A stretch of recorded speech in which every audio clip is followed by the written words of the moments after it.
Welcome to class. As we begin, remember that writing a program is a structured conversation with a machine.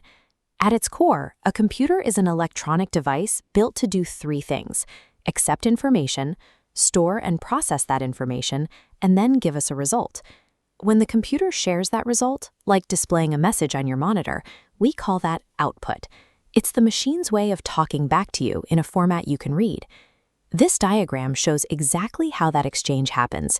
You use an input device, like your keyboard, to feed data into the computer's central processor. After it does the math, the result flows out to an output device, like your monitor. Every program is a bridge. It connects your intentions with the computer's internal hardware, letting the two of you understand each other.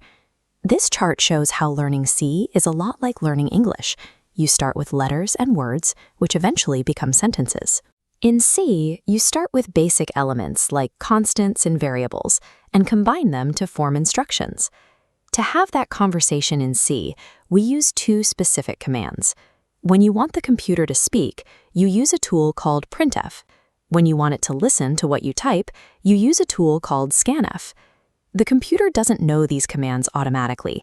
They live inside a special file called the Standard Input and Output Library. To use them, we have to type a specific line at the very top of our code, include studio.h. You can think of that header file like a dictionary. When the computer sees printf or scanf, it flips open that studio.h dictionary to figure out how to execute those functions. By including this header file, you can move information out of the computer's memory and onto the screen. When the computer listens to your input, it needs a place to put that information. We use variables for this. Picture a variable as a designated storage container inside the computer's memory. To store a person's age, we create a container for whole numbers called an integer, or int. Scanf requires the exact location or address of this memory slot. An ampersand before the variable name acts as a beacon, guiding data. If you forget that ampersand, the computer gets lost. It will try to deliver your data to a random memory location, which usually means your information disappears or the program crashes. This flowchart shows how we turn our notes into action. After you write your code in a text editor, a compiler translates your words into the machine's internal language.